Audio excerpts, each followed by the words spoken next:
నిమిషా ఉరిశిక్ష వాయిదా పడడాన్ని తీవ్రంగా ఖండించాడు మృతుడి సోదరుడు Abdel Fattah Mehdi. Blood money భారత ప్రభుత్వంతో సహా వివిధ పార్టీల మధ్యవర్తిత చర్చలను అతడు తిరస్కరించాడు. ఇస్లామిక్ షరియా చట్ట ప్రకారం ప్రతీకారం కోసం తాము ఎదురు చూస్తున్నామని, ఇందులో వెనక్కి తగ్గే ప్రసక్తే లేదని తేల్చి చెప్పాడు. నిమిషకు ఉరిశిక్ష అమలు జరిగే వరకు చట్టపరమైన చర్యలను కొనసాగిస్తామని కుండబద్దలు కొట్టాడు. చివరి నిమిషంలో నిమిషకు ఉరిశిక్ష వాయిదా పడడం మేము ఊహించలేదన్నాడు. ఉరి వాయిదా వేయించిన వారికి ఒకటే చెబుతున్నాం, మేమే విధమైన సయోధ్యకు ఒప్పుకోమని, నిమిషకు ఉరిశిక్ష పడాల్సిందేనని ఖరాఖండిగా చెప్పాడు. ఎటువంటి వాయిదా ఒత్తిడి మమ్మల్ని ఆపలేదని మృతుడి సోదరుడు Abdel Fattah Mehdi blood money విధానం, రాజీ ప్రయత్నాలను నిర్ద్వందంగా తిరస్కరించడంతో నిమిష విషయంలో ఏం జరుగుతుందో అన్నది దానిపై ఉత్కంఠ నెలకొంది.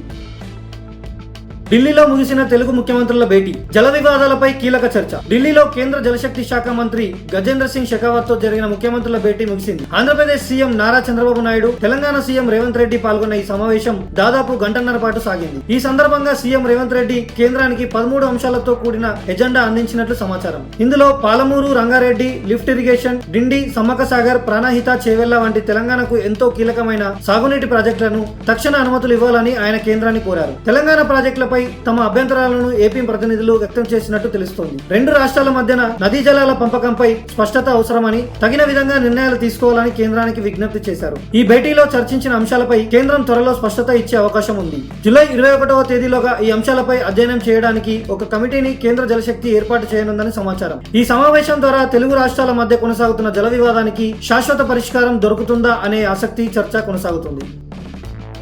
ఆంధ్రప్రదేశ్లో ప్రజాస్వామ్యం లేదని మాజీ ముఖ్యమంత్రి వైఎస్ జగన్మోహన్ రెడ్డి అన్నారు. రాష్ట్రంలో భయానక పరిస్థితులు నెలకొన్నాయన్నారు. మీడియా సమావేశంలో జరిగిన సమావేశంలో ఆయన మాట్లాడుతూ, ఏడాది పాలనలో చంద్రబాబు ఏ ఒక్క హామీని కూడా నెరవేర్చలేదని, ఎవరికి ఏ కష్టం వచ్చినా వైసీపీ ముందుంటుందని, సూపర్ 6 తో పాటు 143 హామీలు ఇచ్చిన చంద్రబాబు అధికారంలోకి వచ్చిన తర్వాత వాటిని తుంగలో తొక్కారని అన్నారు. రాష్ట్రంలో రాజ్యాంగం పరిస్థితి ఆందోళనకరంగా ఉందని, రెడ్ బుక్ రాజ్యాంగం మాత్రమే నడుస్తుందని చెప్పారు. ఇప్పటికే వైఎస్ఆర్ కాంగ్రెస్ పార్టీ వివిధ వర్గాల ప్రజలకు మద్దతుగా నిలిచిందని, విద్యార్థులు చదువులు ఆపేసిన పరిస్థితి రాష్ట్రంలో నెలకొందని, ఇది ఆందోళనకరమైన విషయమని జగన్ అభిప్రాయపడ్డారు.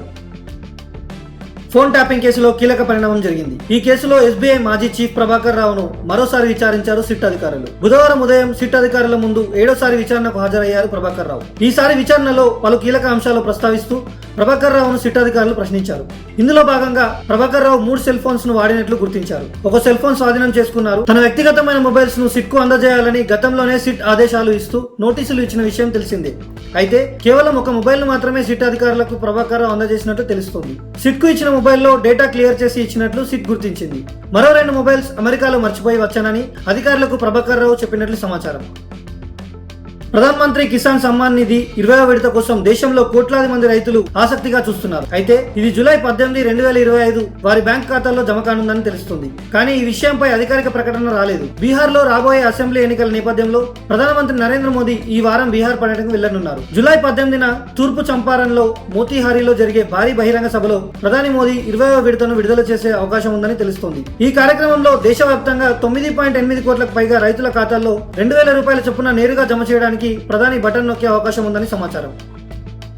ప్రధానమంత్రి నరేంద్ర మోదీ త్వరలో చైనాలో పర్యటించనున్నట్టు తెలుస్తోంది. వచ్చే నెలలో జరగనున్న షాంఘై కోఆపరేషన్ ఆర్గనైజేషన్ శిఖరాగ్ర సదస్సుకు మోదీ హాజరవుతారని విశ్వసనీయ వర్గాల కథనం. 2020లో తూర్పు లద్దాఖ్ లోని గల్వాన్ లోయలో సైనికుల మధ్య ఘర్షణతో చైనా భారత్ మధ్య దౌత్య సంబంధాలు స్తంభించిన అనంతరం చైనాలో మోదీ పర్యటించనుండడం ఇదే ప్రథమం. అయితే మోదీ పర్యటనను అధికారికంగా ధృవీకరించాల్సి ఉంది. టియాన్జిన్ వేదికగా షాంఘై కోఆపరేషన్ ఆర్గనైజేషన్ సదస్సు ఆగస్టు 31, సెప్టెంబర్ 1 తేదీల్లో జరగనుంది. రష్యా అధ్యక్షుడు వ్లాదిమిర్ పుతిన్, ఎస్సీఏ సభ్య దేశాల నేతలు కూడా ఈ సదస్సుకు హాజరు కానున్నారు. కాగా చైనా పర్యటనలో భాగంగా దేశాధ్యక్షుడు జిన్పింగ్ తో మోదీ ద్వైపాక్షిక చర్చలు జరిపే అవకాశం ఉంది. ఈ ఇద్దరు నేతలు చివరిసారిగా 2024 అక్టోబర్లో రష్యాలో జరిగిన బ్రిక్స్ సదస్సులో ముఖాముఖి సమావేశమయ్యారు. జమ్మూ కాశ్మీర్ కు పూర్తి స్థాయి రాష్ట్ర హోదాను పునరుద్ధరించాలని ప్రధానమంత్రి నరేంద్ర మోదీకి లోక్సభలో ప్రతిపక్ష నేత రాహుల్ గాంధీ, కాంగ్రెస్ అధ్యక్షుడు మల్లికార్జున్ ఖర్గే విజ్ఞప్తి చేశారు. ఈ మేరకు ప్రధానికి లేఖ రాశారు. ఖర్గే రాజ్యసభలో ప్రతిపక్ష నేతగా కూడా ఉన్నారు. రానున్న పార్లమెంటు వర్షాకాల సమావేశాల్లో జమ్మూ కాశ్మీర్ కేంద్రపాలిత ప్రాంతానికి పూర్తి స్థాయి రాష్ట్ర హోదాను మంజూరు చేస్తూ చట్టాన్ని తీసుకురావాలని కేంద్రాన్ని మేము కోరుతున్నాం. లద్దాఖ్ కేంద్రపాలిత ప్రాంతాన్ని రాజ్యాంగంలోని 6వ షెడ్యూల్లో చేర్చాలని విజ్ఞప్తి చేస్తున్నాం అని లేఖలో రాహుల్ ఖర్గే పేర్కొన్నారు.